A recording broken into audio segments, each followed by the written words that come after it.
प्रभाग क्रमांक 2 मधील जो माजी सैनिक वसाहत सह्याद्रीनगर, आसवली कॉलनी, विद्यानगर आणि MIDC जाणाऱ्या रस्त्यासाठी मिरज वार्ड क्रमांक 3च्या लगत असणारा भाग, कारण लोकांनाही माहीत नाही अजून वाटतं की 3 नंबरचे नगरसेवक तिथं आपण केलेल्या रस्त्यामुळे लोकांना वाटत होतं की हेही कामं तुम्ही करावी। त्यासाठी तिथले जे नागरिक आहेत विद्यानगरचे, आसवली कॉलनीतले दिगंबर जाधव असतील, सागर वनखंडे असतील, यांच्याशी संपर्कात होते आणि त्या पद्धतीनं आपण सभापती समाज कल्याणचे आणि ते वनखंडे झाल्यानंतर त्या भागातले बरेचसे रस्ते प्रभाग क्रमांक 3च्या बरोबर 2चेही आपण अंतर्गत रस्ते धरले।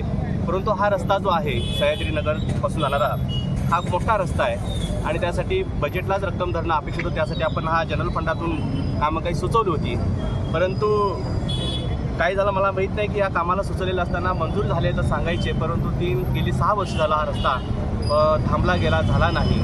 प्रभाग क्रमांक 2 मधला असला तरीसुद्धा मिरज मतदारसंघात काम करत असताना आपल्याला हा रस्ता होणं अपेक्षित आहे आणि ह्या विद्यानगरच्या आसवली कॉलनीच्या लोकांची मागणी झाल्यानंतर आम्ही पाठपुरावा केला।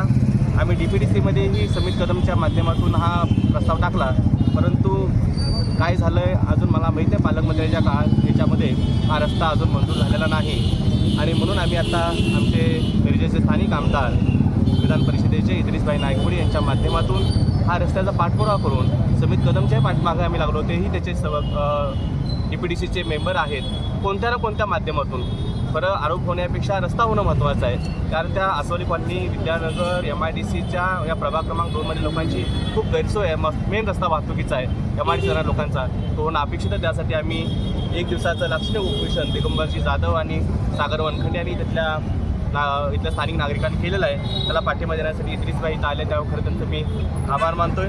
आणि इद्रिसभाई, खरं आपण शासनाचे प्रतिनिधी आहात आणि तुमचा तो अधिकार आहे, स्थानिक विधान परिषद असल्यामुळे तुम्ही महाराष्ट्रभर लक्ष घालतायत, पण स्थानिक मिरज मतदारसंघातला आणि तुम्ही पूर्वी लक्ष देत असलेला रस्ता होण्याच्या दृष्टीनं म्हणजे तुम्ही म्हटला तसं जून अखेरपर्यंत याचा वर्क ऑर्डर होऊन या रस्त्याला काम सुरुवात व्हावी, या पद्धतीनं आयुक्त साहेबांच्या बरोबर भेटून त्या कामाची पूर्तता करण्याचा प्रयत्न करतो। मिरज शहरात कोट्यवधी रुपयाचा फंड आला रस्त्यासाठी, या प्रभागातील ह्या रस्त्यासाठी का पैसा दिला गेला नाही? ज्यांनी दिला नाही त्याला विचारलेलं बरं होईल, कारण आम्ही हा 3-4 वेळा रस्ता सुचवलेला, त्याची पत्रही आपल्याकडे आहेत की हा रस्ता सुचवला, परंतु त्याला अजून फंड्स आलेला नाही। पण त्याची कारणं काही असतील ती त्यांना ज्यांनी अडवलं त्यांना विचारलं तर मला वाटतं बरं होईल, परंतु आता आम्ही थांबणार नाही। पहिला सुरुवात 1 दिवसाला अक्षर उपोषण आहे। जर हे काम नाही झालं तर आम्हाला सगळ्या नागरिकांना घेऊनच महापालिकेचे समोर कायमस्वरूपी आमरण उपोषण करावं लागेल।